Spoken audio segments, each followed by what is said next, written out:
This is the day that the Lord has made.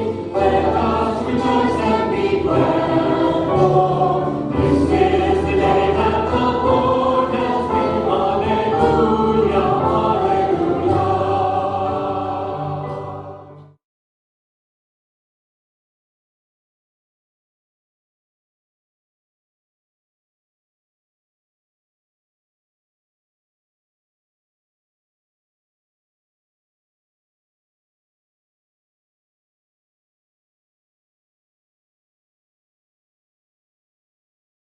A reading from the book of Samuel. There was a stalwart man from Benjamin named Kish, who was the son of Abiel, son of Zeror, son of Bekorah, son of Abia, and a Benjamite. He had a son named Saul, who was a handsome young man.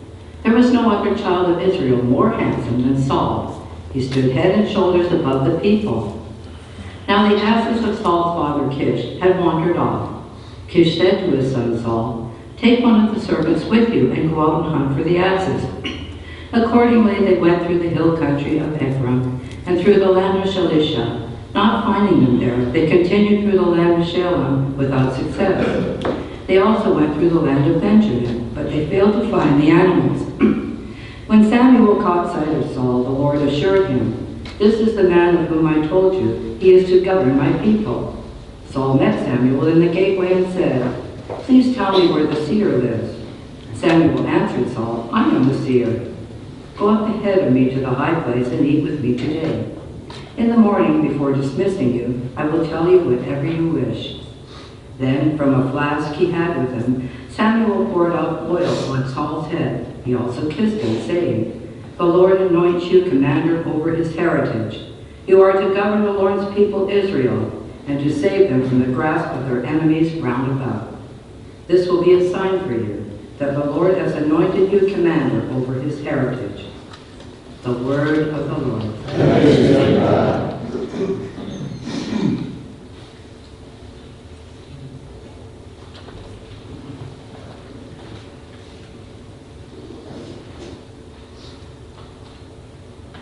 Responsory as follows. Lord, in your strength the king is glad. Lord, in your strength the king is glad. O Lord, in your strength the king is glad. In your victory how great he rejoices. You have granted him his heart's desire. You refused not the wish of his lips. Lord, in your strength the king is glad. For you welcome him with goodness, blessing, godly blessings. You placed on his head a crown of pure gold. He has life of you. You gave him length of days forever and ever. Lord, is the strength the king is glad. Great is his glory in your victory. Majestic in splendor you conferred upon him. For you made him a blessing forever.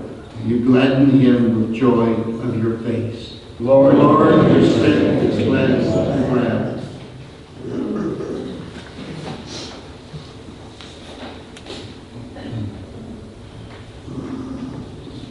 Alleluia, alleluia, alleluia, alleluia, alleluia, alleluia.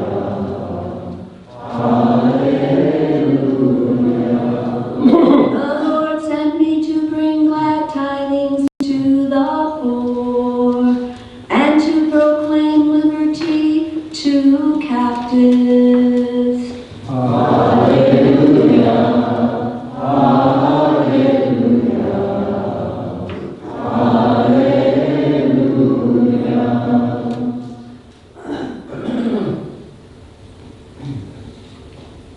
The Lord be with you. A reading from the Holy Gospel according to Mark.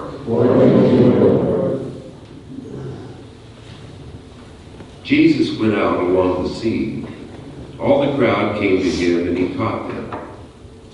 As he passed by, he saw Levi, son of Alphaeus, sitting at the customs post. Jesus said to him, "Follow me." And he got up and followed Jesus. While he was at table in his house, many tax collectors and sinners sat with Jesus and his disciples, for there were many who followed him. Some scribes, who were Pharisees, saw that Jesus was eating with sinners and tax collectors, and said to his disciples, "Why does he eat with tax collectors and sinners?" Jesus heard this and said to them, "Those who are well do not need a physician, but the sick do. I did not come to call the righteous, but sinners." The Gospel of the Lord. Praise to you, Lord Jesus Christ. Good morning. Today, as we gather in the Gospel, we hear the call of Levi, also known as Matthew. And I must say, his call and the sinner woman in John's Gospel are among my favorites. Absolute favorites. What's wonderful about Levi, or Matthew, is he's called from his place of sin.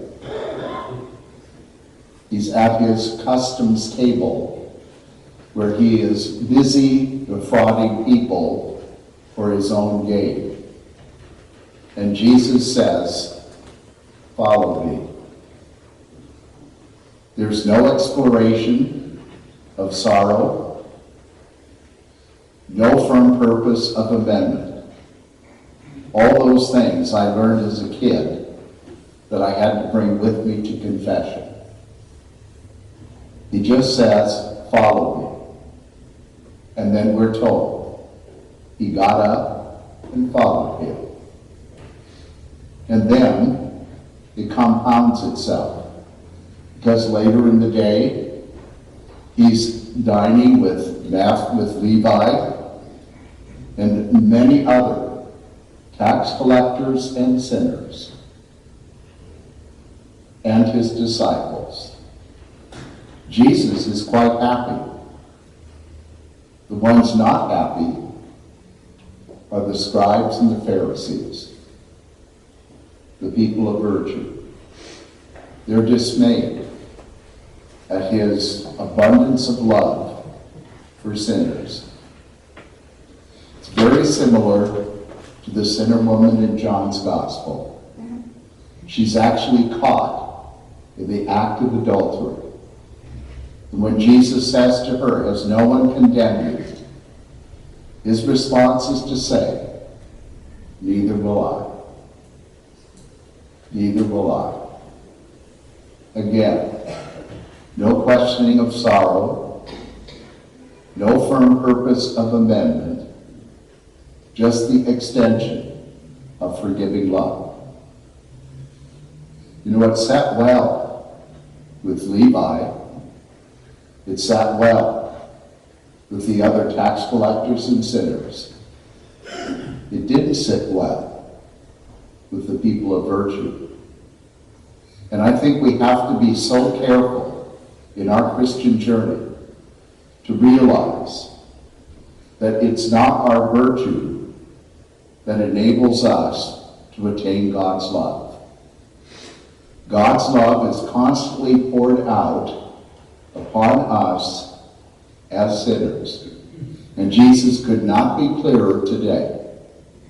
"I did not come for the healthy, but for the sick. I did not come for the virtuous, but for the sinner." And that's good news, because that's each one of us. And we're the ones that Jesus has come for. And I've kind of grown into a point in my spiritual journey where I think my greatest challenge now is not to just strive for virtue, but to open myself to God's endless mercy that is continually flowing over me, a sinner, as it flows over you, a sinner, as well.